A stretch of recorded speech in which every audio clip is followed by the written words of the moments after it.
It's Tuesday, August 20th, and I'm your host, Paula Hersey. On today's show, it's Public Safety Tuesday.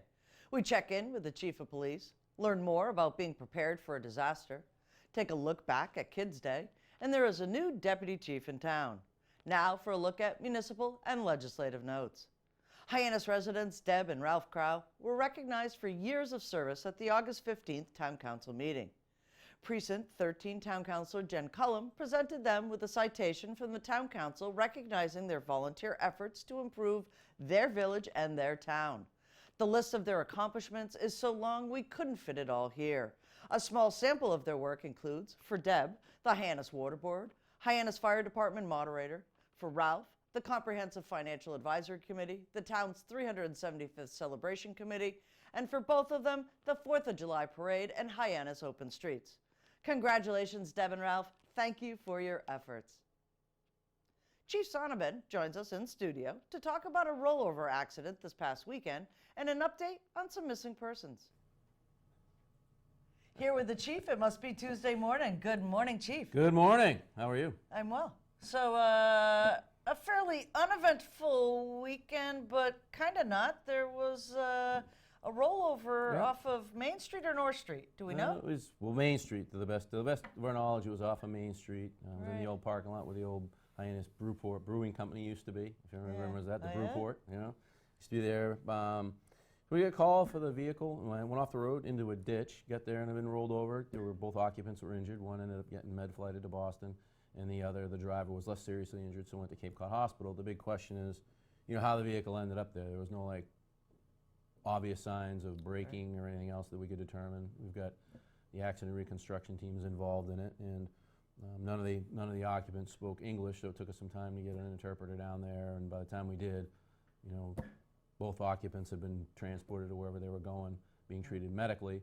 So right now, it's still a big question of how it happened, whether the vehicle was just driving through the parking lot or veered off the road. Maybe the driver passed out, some medical condition. We don't know. There's a lot of questions to follow up on, and trying to determine what happened with that. All right. One of the best classes that I had at the Police Citizens Academy was accident reconstruction. It's fascinating.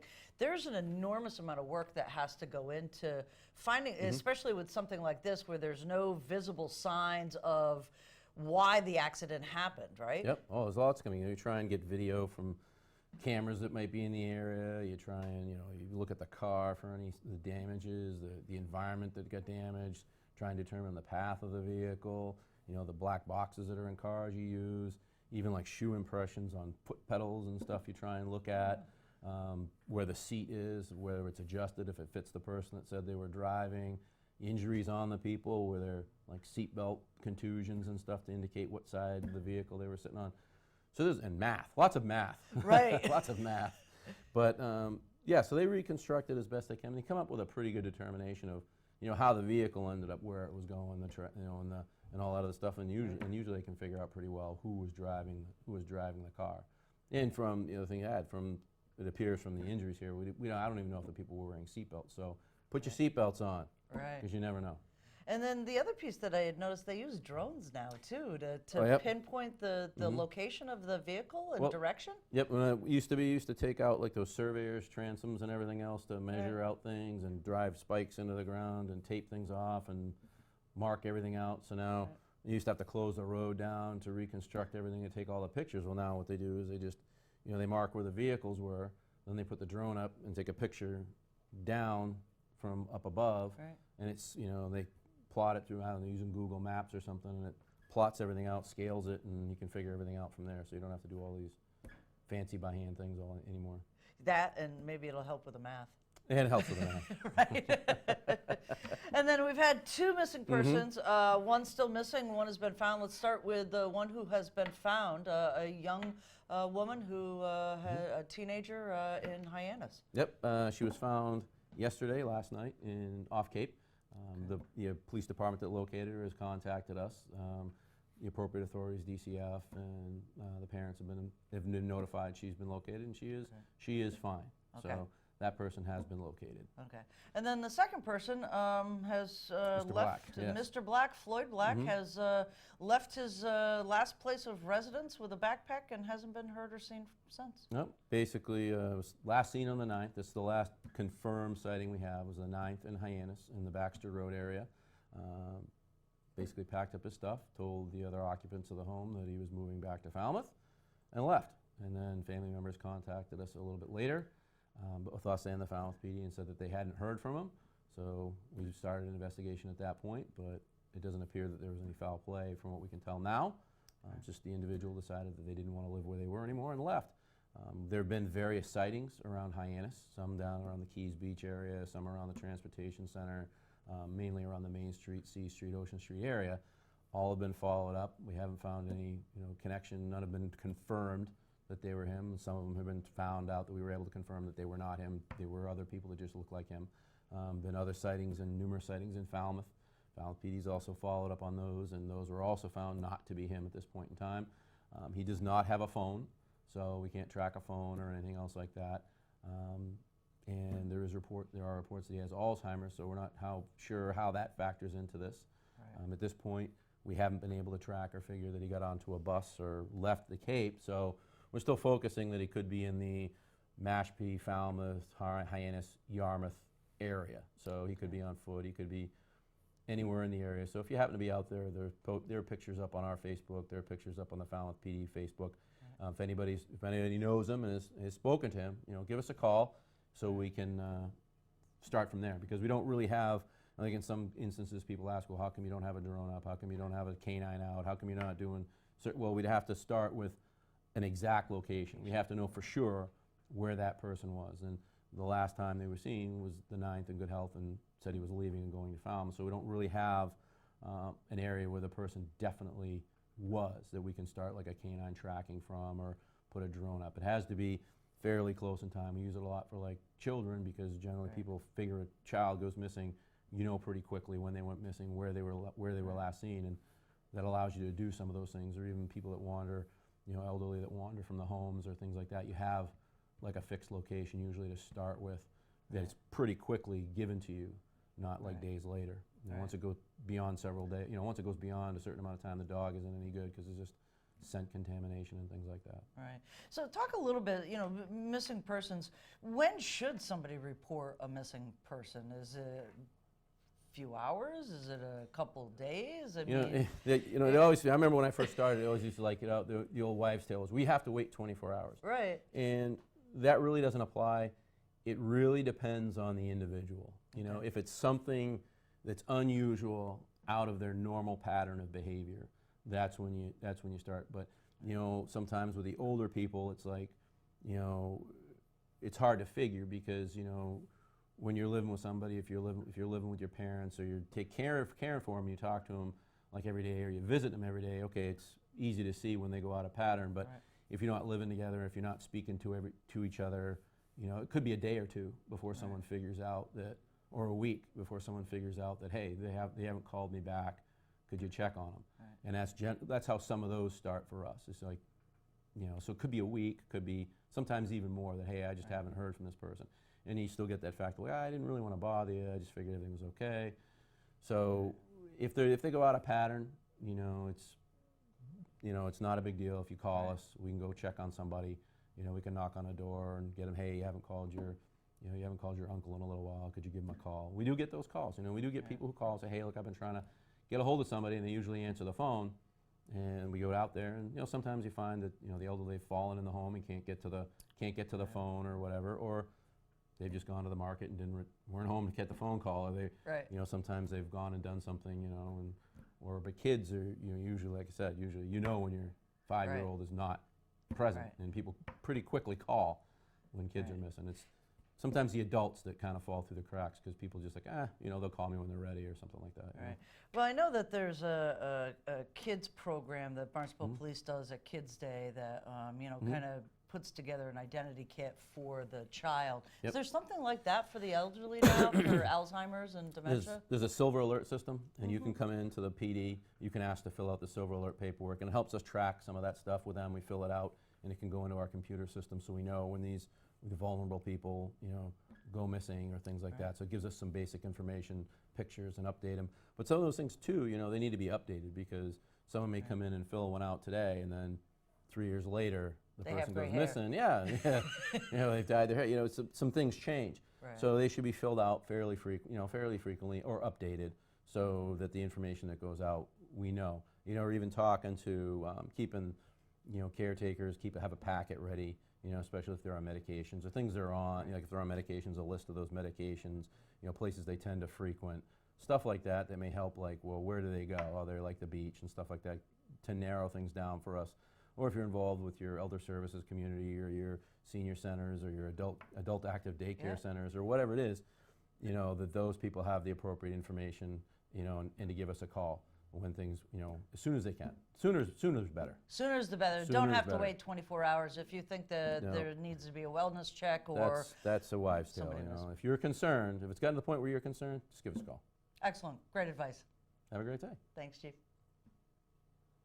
COM Fire Chief Michael Wynn has some tips to help keep you and your loved ones safe during a disaster. Do you have a plan?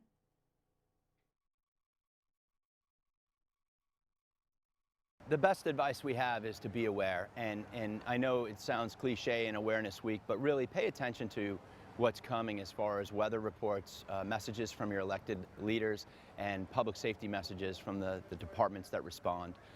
These folks take a great deal of time, energy, and hard work in making sure we get the best, most accurate, up-to-date information out to our residents and our guests. And it's important for you to pay attention to what those messages say or recommend. When we think about preparedness, the first thing I would recommend is if you live in our district, you should know your zone. And knowing your zone means where are you if there's a flood. Those maps are on our website, they're on the MEMA website.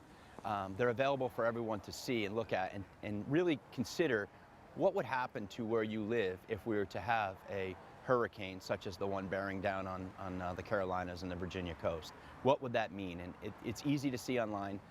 Know your zone is a very important component. The next component I would think about is the ability to be self-sufficient.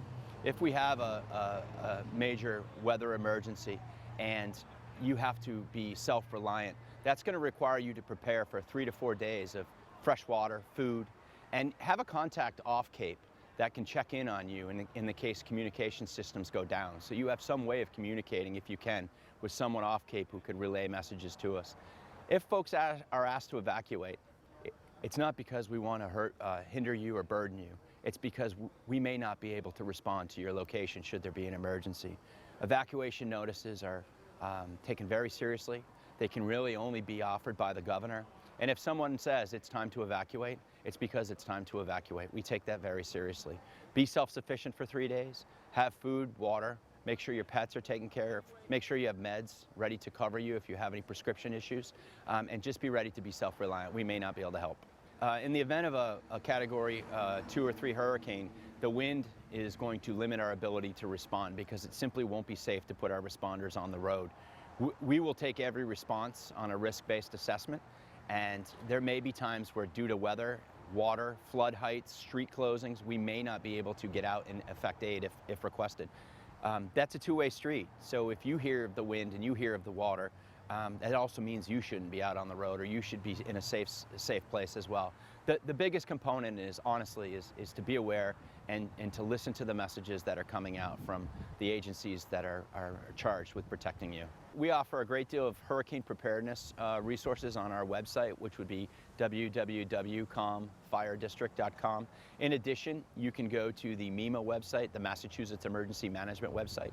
They have a great deal of information specifically to Awareness Week, but also those Know Your Zone flood maps, tips for preparing self-sustainment for 3 days, and the things to consider for your family and your pets. So MEMA.gov has a lot. Remember that children are going to be listening to everything you're hearing on the TV. Even my 3-year-old son today at home was asking me about Hurricane Florence and if it was coming to Cape Cod. Children are very perceptive, and they know exactly what's going on because they hear the same messages that you hear. It's important to comfort your children and let them know that we'll take care of them the best we can, and have them be prepared for a bug out if necessary. The elderly are our greatest concern, whether it's a resident who lives at home who's on oxygen at home, or requires a lot of prescription medications, those folks need to be really looked at as a at-risk population for us as a community. We have shelters available here in the town of Barnstable and on Cape Cod, but really the elderly need to have the ability to have someone help them to be sustainable if something goes bad with a storm. We ask neighbors to check on their elderly neighbors. We ask family to check on their elderly family members. And just remember, there may be times we just simply cannot get to you because of the conditions of the storm.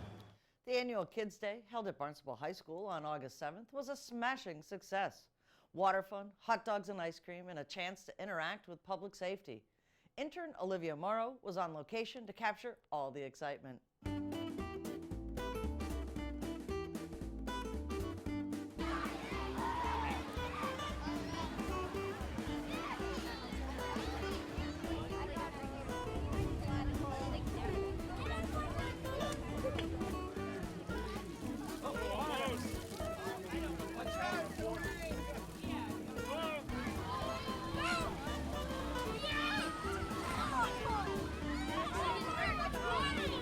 So we have our 23rd annual Kids Day today, and as always, we got sunshine, which is always on our side. We've never set a rain date. 23 years, we've never needed one. So someone's looking down on us, doing the right thing for us. So, but we have a K9 demo today. We have a SWAT demo.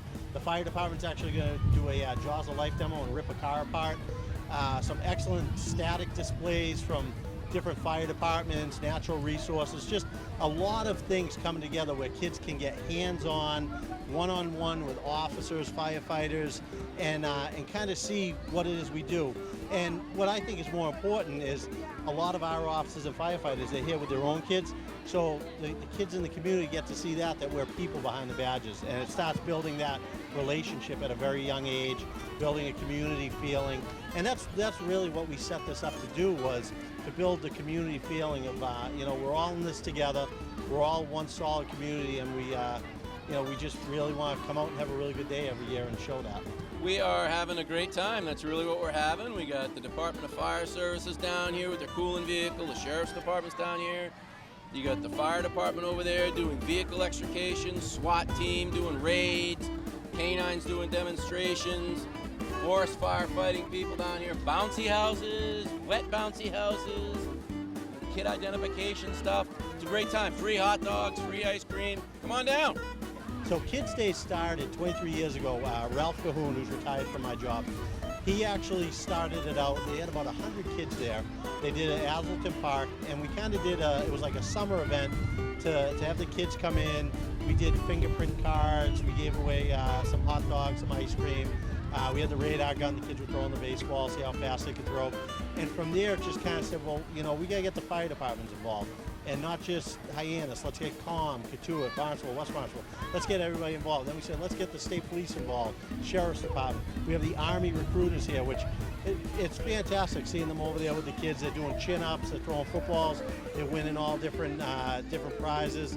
It really has brought public safety, which is one big team, especially in a unique community like Cape Cod. It's one big team. We all work together, that we all come together for this event. So, but it all started 23 years ago with a couple of hot dogs and doing fingerprints, and it's grown into, we did 1,200 hot dogs last year, over 1,000 ice creams.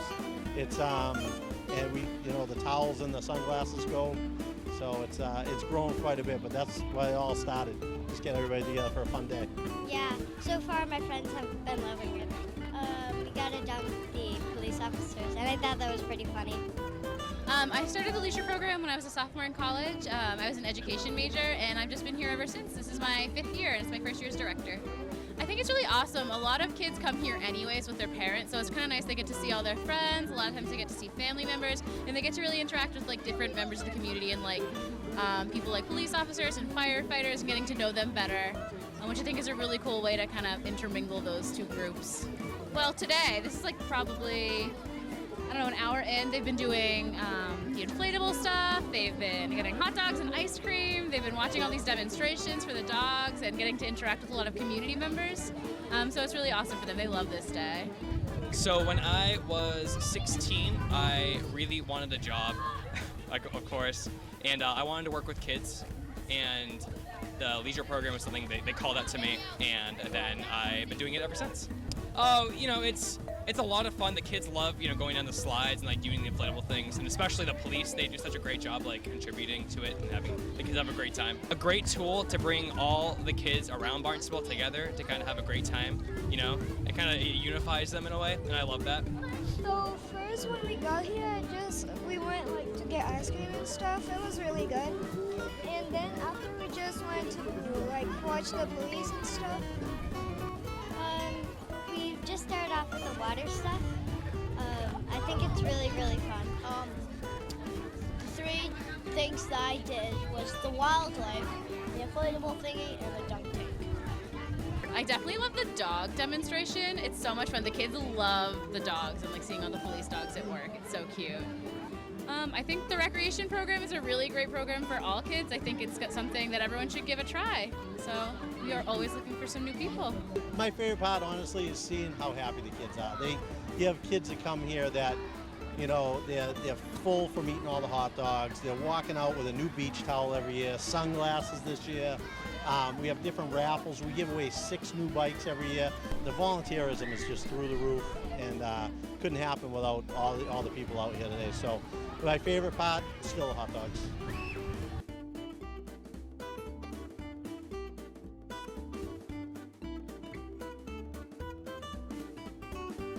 There's a new deputy chief in town. The Barnstable Police Department promoted Lieutenant Mark Cabral to deputy chief on June 14th. His family, friends, and peers joined him at the swearing-in ceremony at the police station. Channel 18 was there to document the important occasion. Congratulations, Deputy Chief Cabral. I really appreciate everybody for being here to recognize Mark Cabral. He really deserves it. He's been an outstanding employee, and he's always been there whenever I needed some advice. He's been around for it. He works very hard. He's done a great job, especially in the dispatch center. We're going to get a new plaque out there, the Cabral Memorial Dispatch Center, because he's done such a great job with that. It's truly awesome. And you can tell we're just so lucky that he didn't end up in the fire service. And I can see that the fire service is well represented on his side of the family and even here in this room. But that's a great asset because he's been so wonderful being able to coordinate and work side by side with the fire department. They kind of speak the same language, so that's really helped out a lot. I'm going to keep this really short and really sweet. I want to say thanks to Lieutenant Cabral, now Deputy Chief Cabral, for all his hard work, and he's truly deserving of this honor. And congratulations.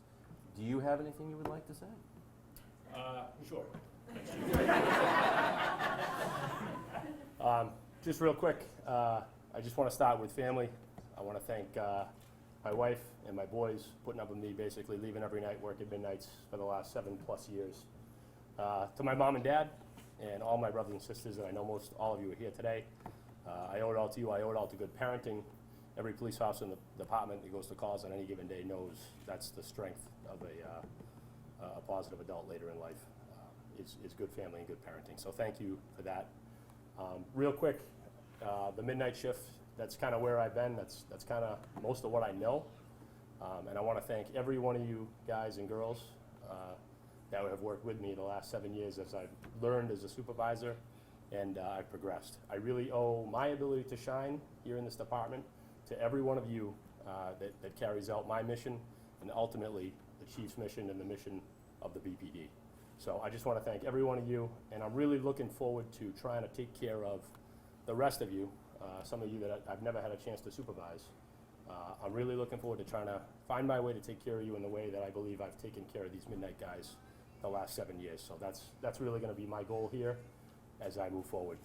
I'm going to look anywhere and everywhere that I can, along with the chief, to find ways that we can do something differently, to do it better, to find things that we can do to bring to you to make your job a little bit easier. So I'm going to do the best job I can to make sure that everyone in this PD is backing you up the way that I would like them to do that. I, Mark Cabral, do solemnly affirm that I will do my duty as Deputy Chief of the Barnstable Police Department. as Deputy Chief of the Barnstable Police Department. I will uphold, defend, and enforce I will uphold, defend, and enforce the ordinances of the Town of Barnstable, the ordinances of the Town of Barnstable, for laws, rules, and regulations the laws, rules, and regulations of the Commonwealth of Massachusetts of the Commonwealth of Massachusetts and the Constitution of the United States of America. and the Constitution of the United States of America, To the best of my ability, so help me God. to the best of my ability, so help me God. Thank you.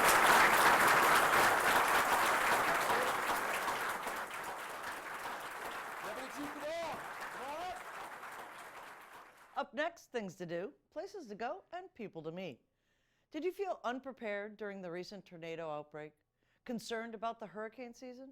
Join Director of Barnstable County Department of Health and Environment, Sean O'Brien, for a discussion of National Disaster Preparedness at the Marston's Mills Library tonight, Tuesday, August 20th. The event starts at 6 p.m. and library is located at 2160 Main Street, Marston's Mills. Questions? Call the library, 508-428-5177. Comments, suggestions, accolades? Connect with us on Facebook, email us, or send us an old-fashioned note by carrier pigeon. Channel 18 works for you. I'm Paula Hersey, and thank you for watching Barnstable Today.